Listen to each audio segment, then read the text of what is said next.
Good morning बच्चों। आज हम करेंगे क्लास 9th की poem a legend of the Northland. ये जो पोएम है बेटा, इसमें ये बताया गया है, लेजेंड का मतलब क्या होता है? पुरानी कहानी। जैसे दंत कथाएं होती हैं, तो ये एक पुरानी लोक कथा है। कहाँ के बारे में? नॉर्थलैंड के बारे में। इसमें बताया गया है कि किस तरह एक औरत जो है वो एक संत पीटर को गुस्सा दिला देती है अपने लालच के कारण। ये जो फर्स्ट पैराग्राफ है, इसमें आप देखेंगे कि नॉर्थलैंड में बहुत दूर दूर तक जब दिन ख़त्म होने वाला था और कुछ ही टाइम रह गया था, जहाँ पर रातें बहुत लंबी होती हैं सर्दियों में, और सारी रात भर सो भी नहीं सकते, मतलब इतनी लंबी रात होती है कि सोया भी नहीं जाता। जहाँ पर सेकंड पैराग्राफ, जहाँ पर जो रेंडियर हैं उनके आगे वर्ड जोड़ा गया है स्विफ्ट रेंडियर, क्योंकि वो बहुत तेज़ स्पीड में चलते हैं। कहाँ पर चलते हैं? स्लेजेस पर। स्नो के ऊपर चलने के लिए लकड़ी की स्लेजेस बनाई जाती हैं ताकि वो इजीली उस पर फ्लोट कर सकें, मतलब कि आसानी से फिसल सकें और चला जा सके, नहीं तो जो पाँव हैं वो बर्फ़ में धंस जाते हैं। तो हार्नेस का मतलब होता है उनको अपने उपयोग में लाना।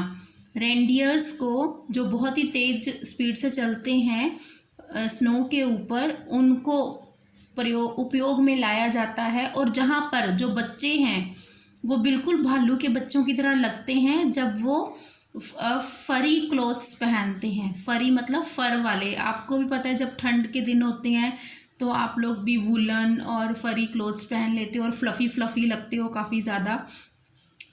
तो थर्ड में है, तब उन्हें कहानी जो है वो सुनाई जाती है। और मैं ये नहीं मानता कि ये सच है या नहीं है, पर आप जब ये कहानी पढ़ोगे, आपको मैं एक कहानी जो सुना रहा हूँ, मैं अकॉर्डिंग टू पोइट बता रही हूँ बेटा, जो कि फॉबे कैरी हैं, वो इस पोएम के थ्रू आपको कहानी सुना रहे हैं और मैं आपको जस्ट इसका मीनिंग अंडरस्टैंड करवा रही हूँ। ओके, तो इसमें ये बताया गया है कि उन्हें इस तरह से ये कहानी सुनाई जाती है कि उन्हें वो विश्वास करें या ना करें, पर उन्हें एक लेसन सीखने को ज़रूर मिलता है, एक सीख ज़रूर मिलती है। तो अब हमारी कहानी शुरू हो रही है। पोएम के ज़रिए एक कहानी कही गई है। एक बार की बात है जब सेंट पीटर पूरे संसार में घूम रहे थे और जगह जगह जाकर शिक्षा दे रहे थे, जैसा कि वो करते थे। जैसा कि आप जानते हो संत लोग क्या करते हैं, पूरे संसार में क्या करते हैं, भ्रमण करते हैं और जगह जगह जाकर उपदेश देते हैं। तब वो कहाँ पहुँचे? He came to the door of a cottage. तब वो एक कुटिया के दरवाजे पर पहुँचे पूरी अर्थ का चक्कर लगाने के बाद। और वो जो औरत थी वो क्या कर रही थी? वो केक बना रही थी और वहाँ पर बेक कर रही थी उन केक को हर्थ में। हर्थ होती है अंगीठी। बेक करने के लिए आपने देखा होगा किसी भी बेकरी वाला जो आसपास है, वो लोग क्या करते हैं? बेक करते हैं, तो अंगीठी वगैरह जला कर रखते हैं, काफ़ी बड़ी भट्ठी जिसे हम कहते हैं, भट्ठी, हर्थ। एंड बीइंग फेंट विद फास्टिंग, और जो संत है वो गिरने वाले हुए हैं क्योंकि उन्होंने कई दिनों से कुछ भी नहीं खाया। एक भी दिन, for the day I was almost done, और दिन पूरा ख़त्म होने वाला है। ही आस्क्ड हर, और उन्होंने उसे कहा कि मुझे अपने ये जो तुम्हारे पास इतने सारे केक हैं, इनमें से मुझे कुछ एक दे दो। यहाँ पर केक का मतलब आप रोटी भी लगा सकते हैं, और उनमें से कोई एक मुझे दे दो। अब हम नेक्स्ट पेज पर पढ़ेंगे। तो वो औरत क्या करती है, वो एक थोड़ा सा आटा लेती है, थोड़ा सा डो लेती है और उसका केक बनाती है, रोटी बनाती है और उसको बेक करने लगती है। पर जैसे ही वो उसको देखती है, उस केक को जो उसने डो बनाया है, उसे लगता है कि ये तो बहुत बड़ा बन गया है उसे देने के लिए, संत को देने के लिए। देयरफॉर शी नीडेड अनदर, इसलिए वो क्या करती है, वो एक और पीस लेती है उससे भी छोटा जो उसने पहले लिया था, और ऐसा लगता है कि बस अब ये उसे दे ही देगी। पर जैसे ही वो उसे बेक करने के लिए रखती है भट्टी में, उसे ये पहले वाले से भी बड़ा नज़र आता है। फिर वो क्या करती है, बिल्कुल ही थोड़ी सी टाइनी स्क्रैप, बिल्कुल थोड़ा सा जो है डो का पीस लेती, डो मतलब आटा जो गूंदा हुआ होता है, और फिर उसको रोल करती है। रोल करते हुए जो बिल्कुल एकदम पतला पापड़ की जैसा बन जाता है, फिर उसको बेक करती है। बेक करने के बाद वो एक वेफर बन जाता है। वेफर आप खाते ही होंगे, छोटे छोटे बच्चे जो हैं, बिल्कुल ही पतले वाला जो बिस्किट होता है उसे वेफर कहते हैं। तो but she couldn't part with that, पर अभी भी उसे जो लग रहा है कि ये जो बड़ा बन गया है, फिर भी उसे ये बड़ी लगी। तब उसने कहा कि मेरे जो केक हैं वो बहुत छोटे हैं, जब मैं खाती हूँ तो मुझे तो ये बहुत छोटे लगते हैं, और जब मुझे ये किसी को देना होता है तो ये मुझे बहुत बड़े लग रहे हैं। तो वो क्या करती है, so she put them on the shelf, तो वो उसको अपनी शेल्फ पर रख देती है, वो भी उसे नहीं देती। ये सब कुछ देखकर जो भले संत थे पीटर, उन्हें गुस्सा आ जाता है, क्योंकि वो भूखे थे और बेहोश होने वाले थे।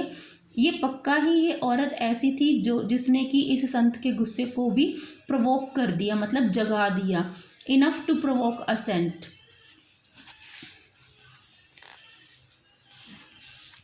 तब उसने कहा कि संत ने कहा कि तुम बहुत ज़्यादा सेल्फिश हो, तुम इंसान का जन्म तुम्हें क्यों मिला है, तुम्हें भूख खाना भी मिल रहा है और रहने की जगह भी मिल रही है, और तुम्हें अग्नि भी मिल रही है जो कि तुम्हें इस सर्दी के मौसम में गर्म रखे हुए है, मतलब कि तुम्हें ठंड नहीं लग रही क्योंकि तुम अंगीठी भट्टी के पास बैठी हो।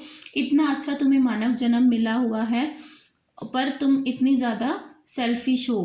अब तुम क्या करोगी, तुम्हें भी क्या करना पड़ेगा, पक्षियों के जैसे घर बनाना पड़ेगा, तुम्हें भी बहुत थोड़ा सा खाना मिला करेगा, और सारा दिन तुम सूखी लकड़ी के अंदर बोर करती रहोगी। बोर मतलब सुराख करती ही रहोगी, boring and boring and boring. Boring मतलब लकड़ी के बीच में जैसे कि पक्षी करते हैं ना अपना घर बनाने के लिए, वो अपनी चोंच के साथ तुम सुराख करती रहोगी।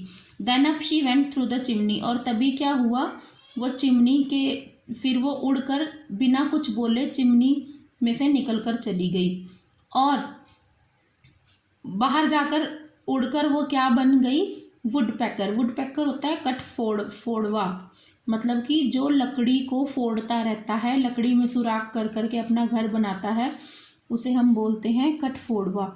और वो जो औरत थी वो किस में बदल गई, एक बर्ड में कन्वर्ट हो गई। ये कहानी है, मैं आपको पहले ही बता रही हूँ कि ये दंत कथा है, तो इसमें ये दंत कथाएँ ऐसी ही होती हैं कि किसी को तंग नहीं करना चाहिए। अब उसके सिर पर जो लाल रंग की कैप थी वो वैसे की वैसी ही रह गई थी, इसलिए अब जो कटफोड़वा होता है उसके सिर पर आपको लाल रंग नज़र आता है। Then that was left the same, जो कि उस वक्त उसकी रह गई थी, पर बाकी के जो क्लोथ्स थे वो उसके जल चुके थे और वो बिल्कुल काले रंग की हो गई थी, जैसे कि कोल हो जाता है तपने के कारण। और हर देश के स्कूल के बच्चों ने ये देखा होगा कि वो क्या करती है, वो लकड़ी में जंगल में देखा होगा कटफोड़वे को, वो वहाँ पर रहती है पेड़ों पर सारा दिन, और खाना प्राप्त करने के लिए वो क्या करती है, उस लकड़ी के पेड़ के अंदर उसको सुराख करती रहती है। तो ये थी हमारी पोएम।